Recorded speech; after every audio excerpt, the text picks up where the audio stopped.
फलटण चौफेर, अचूक, परखड, सडेतोड बातम्यांचं व्यासपीठ। विजय शंकर गाडे, राहणार विडणी, तालुका फलटण, जिल्हा सातारा, सध्या राहणार फलटण। माझ्यावरती एक मोठा अन्याय झालेला आहे।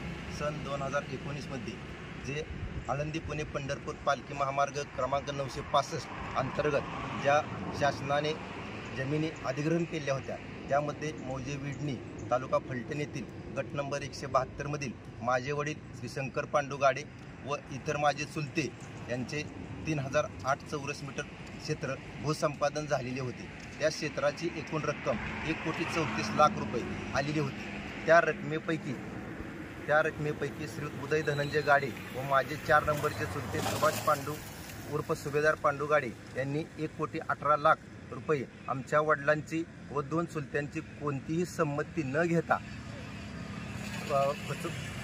बोगस सह्या व बोगस कागदपत्रे व फलटणच्या सेतूमध्ये संमतीपत्र न बनवता फसवणुकीचा प्रकार घडून आला आहे। त्या संदर्भात मी भूसंपादन अधिकारी क्रमांक 16 सातारा येथे बऱ्याच वेळा लेखी निवेदनं दिली आहेत। तसेच फलटण तहसील कार्यालय यांनाही लेखी निवेदन दिलेले आहे। तसेच फलटण शहर पोलीस स्टेशन, फलटण ग्रामीण पोलीस स्टेशन यांनाही लेखी निवेदनं दिली आहेत। त्याचप्रमाणे SP साहेब सातारा यांना मी समक्ष 2दा दिनांक 30 जानेवारी 2023 व 31 जानेवारी 2023 या दिवशी मी समक्ष SP साहेबांच्या दालनात भेट घेतलेली आहे। तसेच 11 जानेवारी 2023 रोजी मी कोल्हापूरला IG ऑफिसला जाऊन माझे समक्ष भेट देऊन मी सर्व कागदपत्रांचा बंच त्यांना दिलेला आहे।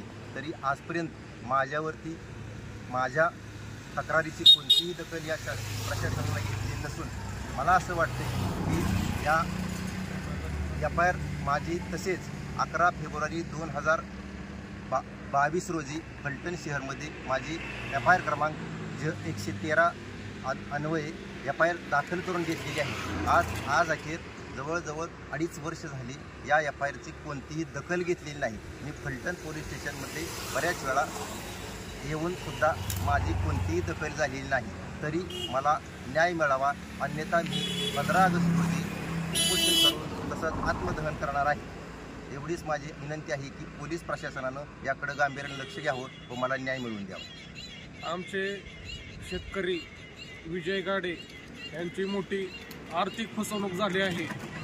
त्यांना प्रशासनाकडून मोठा मानसिक त्रासाला सहन पुढे जावे लागत आहे। उदय धनंजय गाडे सेतूमध्ये डुप्लिकेट सही शिक्के बनवून, बोगस कागदपत्र बनवून, तहसीलदारांच्या कार्यालयातून कागदपत्र बनवून मोठी फसवणूक केली आहे। जवळजवळ 1.5 कोटी रुपये त्याच्या खात्यावर आले कुठने? ट्रान्झॅक्शन या पोलीस स्टेशननी व अधिकाऱ्यांनी चेक करावे, लवकरात लवकर अटक करावी हीच विनंती। शेतकऱ्याला न्याय मिळवून द्यावा लवकरात लवकर, नाहीतर आत्महत्या करण्याशिवाय काही पर्याय उरलेला नाहीये। धन्यवाद।